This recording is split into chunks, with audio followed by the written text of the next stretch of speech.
First of all, thanks for being on the call and having me here. And just to start off with a brief introduction of myself, when I decided on a major in college, I decided, well, one of the things that was going through my head is how can I have the largest impact on people and help them.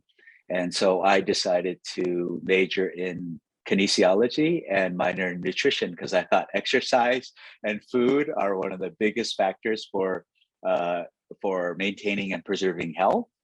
And so I studied that. I was always interested in wellness, but about 10 years ago, I started to find out more about the impact the environment has on us, lifestyle factors and environment. I found out that 80% and above of our health is dependent on our environmental and lifestyle factors. And so not only food, not only our exercise, and eventually things like sleep, but what's in our environment, where we spend the most time. And so at that time, I started to uh, learn more, but we actually started a business of testing and inspections of homes. So we would go in, we would test for mold, people would call us for air quality tests. And at that time, and still now, what we do is we take strips, we take vacuum pumps, and we bring the air into a pump on a little strip. And then what we do is we isolate that, we send it into the lab, and we get a very comprehensive list of what they found. And then we would take that, we would write a report that the client would understand. And I've always been interested in technology, so I do this. But in my head, I was like, "There's got to be a faster way to do this, right? Instead of doing it over a week time." And at the time, around 8 years ago, monitors started to come out, like consumer grade monitors. So I would buy all of them. Like even now, I have like 20 monitors in my house, and so we would. We would test them all, and in the beginning stages, or those times like 7 8 years ago, the sensors would go bad like within a year, and then you'd have inaccurate information. So I was like, shoot, this is not going to work. So we kept working with them. Fast forward to today, thankfully the sensors are very stable, they're very accurate. So now with Repure, what we're doing, we're fast forwarding from the archaic way of doing testing and lab reports. And what we're trying to do now is real time through the latest sensors, provide everyone an idea of what their CO2 levels, carbon dioxide, chemicals, particulate, any indicator or metric that affects our health. We want to be able to track in real time, look at the historical, but in real time, when it goes out of the green zone, which is optimal for our human health, we want to auto trigger the smart control to activate the purifier or the outside air ventilation or humidity levels to keep it always in the optimal zone. So that's where technology comes into play. And what Repair does is we partner with the top integrators across the country to implement these systems, because their integrators are already automating homes for whether it's lighting, security, shades. We just want to help automate wellness in addition to all of those things. So that's the long-winded answer. That's well said. Now, let's take that approach, right? So let's say you are a homeowner, you're either building, remodeling, or just thinking of either one. Where does the conversation begin? So when we were going into homes, we've all heard of the saying "out of sight, out of mind." Because unless someone is feeling wildfire smoke, they're like coughing, it's really not going to be too relevant if it's just a normal day, right? So what we normally do to start the conversation is, hey, we'd love to offer a free indoor versus air sampling. It's only going to take 10 minutes. Do you mind? I've never heard a no up until now, right? So we take our research grade particulate reader. We take 3 readings inside, typically where they spend the most time. So if they let us in the bedroom, that's the best place because you spend 8 hours there typically. And then the living kitchen room area, and maybe possibly the basement. You can take more if some clients are like, can you actually do like more? So we do like 5 or 6 inside. And then we take three outside, usually the front yard, the side yard, and the backyard. And then we have a template, and it produces a report that says this is your indoor average, this is your outdoor. Your indoor is X amount of times worse than outdoor. And when we pass on that report, it opens up the conversation. Absolutely. That's great. So, and in that point, right, like there's scientific justification for the concept of, hey, you know, air quality and wellness. But then from there, you know, what kind of planning and thought needs to go into actually implementing, you know, these types of technologies in the home? So there are two strategies, because even with residential homes, especially custom integrators, you're either looking at a remodel or a new build. And on a new build, everything is exposed. It's much easier to put in whole house systems, which mean inline. So on a duct system, on the return, it means putting a medical grade air purification system there. On the water side, it's on the main water line, piping in a whole house filtration system. And so that's one area. Whole house systems provide the heavy lifting when it comes to air and water quality. Then there's point of use solutions. These are either portable air purifiers, so a lot easier to deploy. And then for water, it's a point of use right under your kitchen sink, where water for drinking, cooking, your ice, we can make sure that it doesn't have any contaminants and that it's really pure for consumption, because the water you consume directly is going to have the most impact on your health. So we want that water to be absolutely free of any contaminants, microplastics, chemicals, heavy metals, pharmaceuticals. So on one scale, it's whole house and point of use. And then there's the budgetary aspects for people who are limited in budget. Then for water, we definitely want to start off with under sink reverse osmosis. That's going to give them the cleanest water for consumption. And then a portable unit for rooms where people spend the most time, bedroom, home office. And then people who have a little more leeway with budget, the best is to have a whole house in tandem with point of use where you're spending the most time. And that's going to provide the ultimate healthy environment for you. Okay, so just to summarize, right, we're talking about two primary categories, one being air quality and the second being water quality. And then in either case, we've got a situation where it can be treated at a whole house level, right, where it's integrated into the mechanical system for HVAC, it's integrated into the main water supply in the house, and or point of use, right, at the kitchen sink and so on.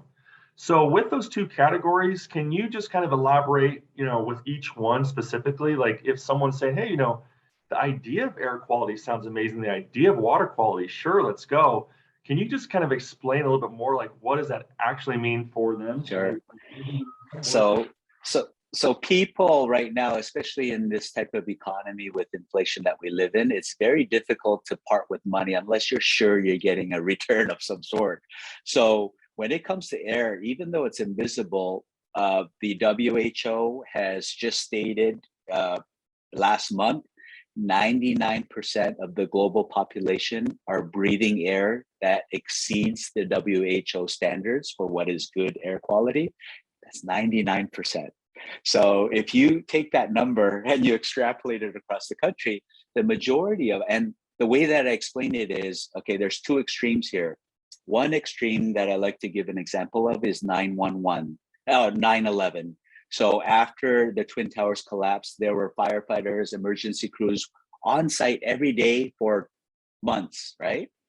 I just read last year that out of those who spent a couple months there every day, none have survived.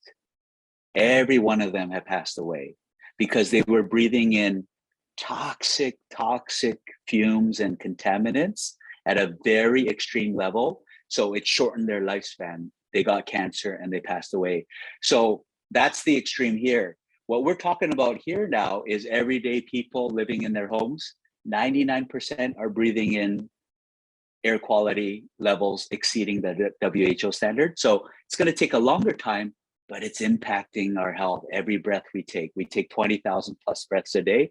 Every one, if it's poor air quality, it's affecting our body, the health of our family. The great thing is we have the control to actually mitigate against that in our homes where we spend the most time, our offices. If we put these systems in, we're going to reduce that exposure. We're going to extend the quality and longevity of our life. That's air. Water, a study just came out 2 weeks ago. For the first time, they found in samples microplastics in the blood, primary source being tap water and bottled water. They found it in 80% of the samples that they took. So if we're looking at samples at the 20% level, yeah, sure, maybe it's not so bad. But we're talking 99% and 80%, very, very high levels. That's why it's so important right now for people to know. Yeah, and see, nobody's talking about these statistics, right? Nobody's really reading about them. Nobody's sharing them. So the assumption I think that's being made is, well, I've got a brand new house, let's say in Denver, Colorado, whatever else, but we don't necessarily have any way to look at it and go, well, yeah, is your air quality actually good? Is your water quality actually good? It's just being assumed to be good, or people are taking maybe micro steps with little filters and stuff like that, but it's not really accomplishing the task, correct? Right. So Tyson, if you go to our site, what we do is we post all of the latest news around the And what is the country. website? Repure.io. There's a section called latest news, and there's an air section and a water section. We've been curating this for maybe 3-4 years now. So if you go back to the articles from 4 years ago, all the way up to today, you will see what's really going on. And so we need some more Repure brand ambassadors then, right? That's what we're doing. Exactly. I mean, we put it out in our social media and stuff, and we hope to be a resource of all of these. It's really not. It's factual scientific stuff. We don't post anything like where someone's just trying to get attention. It's just it's done by research bodies and scientists and government agencies, and so it's factual truth, right? Now you mentioned an organization earlier, WHO. Can you just clarify who actually is? So WHO is the World Health Organization. They are pretty much looking out for public health and ensuring that the public understands what is happening, what are the dangers of certain elements, and how to protect yourself. COVID obviously has been a major topic the last couple of years, but everything from air, water, health inequities across the world, anything health related, they're touching. So if you go to their website, WHO. I believe it's INT, or you just Google World Health Organization, you'll see so much data and topics that are relevant to our health. Yeah. Okay, so I think one thing that would be really good to touch on, right, is so you are Repure, but you have a whole bunch of partners that you work with.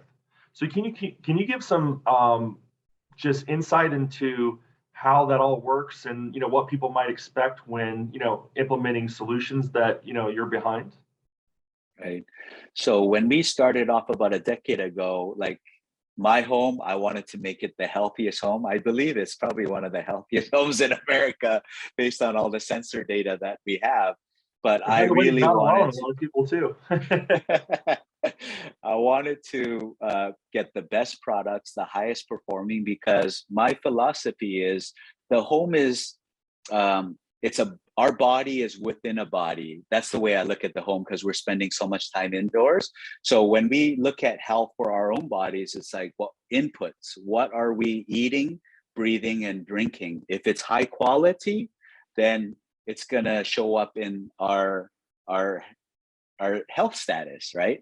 I feel great, I'm healthy, I go to the doctor, blood tests all come out good. That means that my inputs were very strong and of high quality. But when we stay or live in a home, if the air is bad or the water is bad, it's going to affect those inputs. So we want to create a healthy layer in terms of our environment. And so what we've aimed to do for the past decade is find the partners, the category leaders as it pertains to air purification, humidity control, ventilation, which are the three pillars of indoor air quality.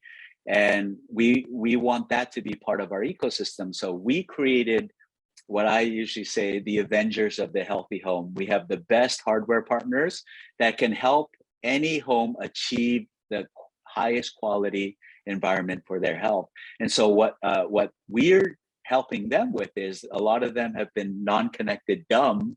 So what we do is we push them and motivated them to create connectivity. Not all of them yet, but most of them. And we've taken the open API, created an ecosystem that really ties everything together into one ecosystem. We're brand agnostic. We always, our number one North Star is it has to work. It has to provide a great solution and a healthy environment. That's really what our North Star is. That's really good. And, to expand on that, and bring everything kind of full circle, right? So going back to my original statement, I firmly believe that, people do share the philosophy that you just mentioned, right? I mean, we truly want, the environments that we're spending so much time in to be, full of wellness and health. And so let's say that, a homeowner's like, this is amazing. This is the right thing for my family, for myself. And they say, okay, let's explore. Can you just briefly touch on what that exploration looks like? And also, what kind of maybe quote unquote checks and balances they may have to confirm, like through an app or some sort of portal, that yes, your water quality is great, your air quality is great. And if not, what is the system going to do to mitigate it? Okay, so yeah, let's go deeply into the system and ecosystem for now, from a user's perspective. So integrator would go in, set up the monitor, set up the smart control, which is usually the smart thermostat, and then add according to what the client wants. If they want full indoor air quality coverage, then would include a air purification system, outdoor air ventilation to bring outdoor air into the home to reduce CO2 levels. And then the third is humidity control, keeping it between 30 to 60, which Harvard, MIT, they've all said is ideal for human health. And so when these things are deployed, the integrator will program it to be optimal for human health and work behind the scenes. But at the same time, the user will see notifications. For example, when someone is cooking and the particulate or chemical VOC levels go up, on their app that they download onto their phone, it'll say, oh, we just noticed your VOC levels just spiked in the last 5 minutes. Bring in outdoor air. And then it starts diluting that. Turn on the air purifier. It's actually set to automate when those levels go above a certain level. But at least the user has an idea at any time if they go in, is everything at a green level? Or something went yellow, oh, the system was activated and it's bringing it back to the green level.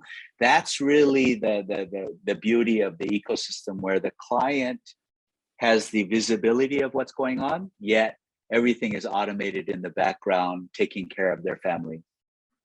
That's amazing. And I think it's important for people to understand that, there's some serious technology going into all of this to make that a reality, right? I mean, you talk about particle filtration, micro filtration, ultra filtration, nano filtration, and then you get into reverse osmosis. And I think the other one was superior osmosis. And people have access into this environment now, right? Where, you can detect leak damage in your water pipes because these systems are there to monitor and to improve and to filter, as well as conserve, right, resources such as water. And when you look at it from that perspective, I have my own opinion, but I want to ask you the question, right? It's like, this technology seems like such a no-brainer to have implemented as standard, right? Especially in the luxury home market, let alone in production homes and just, homes in general. So why do you think that it's not happening, right? What is the disconnect where the homeowner isn't ending up with this type of technology in their home if they haven't gotten it? Oh, Tyson, we're actually seeing a huge growth in production builders making tools like this and hardware standard. So it's very promising. The outlook is very promising for me because, and the reason why they're doing it now is because their permits are contingent on the amount of water being used. So if they're able to put in these measures that will help reduce water usage, they can build more houses on a tract. There's always an economic incentive, but we're in a point in time where we're in a water crisis. A third of the country, if the water shortages continue, are going to be at danger levels in terms of not having access to this type of water. So we're at a point where the government knows that if we don't reduce and put technology in place that can help us conserve water, we're going to be in even a tougher situation. So they're mandating certain things for permits. Builders are looking at that and saying, okay, if we put this in, it'll help us keep doing business and build more houses. And then the ultimate benefit is the homeowner has this in their home. They can track the amount of water they're using, see what their average is see what their usage is compared to the average homeowner. So they'll know that we're using way too much water, or we're way under the bar. We're doing well. We're protecting the environment. We feel good about it. And then the important thing is these devices can shut off the main when there's even a trickle of water or there's a pipe burst, and it'll prevent major damage, which is a huge thing. And the ultimate is, now, home insurance companies, you can send them an email from the app to validate that you have this device, and it'll apply a discount on the home insurance. So it's a win-win-win across the board. It's a win-win-win. And, to that point, I mean, I'm looking for, as quality audio video, right? So QAV's standpoint is we need to bring awareness to, our customers, our design build partners. Because we believe so strongly in the technology and the solutions that are being discussed today that we want to at least make sure that somebody's having the conversation so that it can be an option as part of the build or the remodel process. So that's what we're here to do as far as that goes. And it's interesting to just think about the possibilities. I read an article from the EPA yesterday that said that the Colorado Front Range is a severe violator of air quality. So, this is real. This is the thing that's, a factor of our environment. And to your point, it's invisible. So it's such an afterthought, right? We kind of think about it. We kind of know about it. But, I think what we're trying to do is discuss the solutions that can be had to deal with it. So I saw that article and, there's nothing we as the general public can do about what's happening outside. The government has to regulate it because of its impact on us, the people, right? So I think that's what they're doing. So companies are going to be held more responsible. Corporate responsibility is essential to protect public health, right? But what the great opportunity that lies with a company like us and yours is we can give control to a certain extent to the homeowner by implementing these solutions. So when they actually get home, they can have a safe haven from all the stuff that's going on outside, whether it's a wildfire, high ozone production because of massive transportation using fossil fuels, or corporations dumping certain things into the air that's causing these pollutant levels to rise. So yeah, sure. The government, we have to depend on them. Certain groups have to lobby to make sure that these things are always kept in check. But the great thing now today with technology and innovation is we can actually make our homes a safe haven. That's right. And on the note of, all the benefits that can be had that we're discussing today, so much of the conversation has obviously been geared toward the residential market and homeowners, because that's where we spend a lot of time. The other place that we spend a lot of time is work, right? So is there anything to stop, let's say, Colorado employers or employers across the nation from implementing these solutions in the work environment for the employees as well? The great thing about these solutions that we've been discussing today, they're cross-applicable from residential to commercial to even like industrial. It all depends on the commitment of the stakeholder, whether they want to take care of the health of their people and have an positive impact on our planet, which is actually impacting air pollution levels. So it's almost like a cyclical thing. If corporations and individuals really take that step to take care of their health and look at the health of the planet, then that becomes what do you call it? It's helping find solutions by committee. And I think the great thing that I'm seeing in the market right now is millennials, especially the younger generation, are so concerned about what their future holds. They're major drivers. Look at Greta Thunberg and other people in that age, even younger than that age, but they're very, very concerned about the status of our climate and the planet.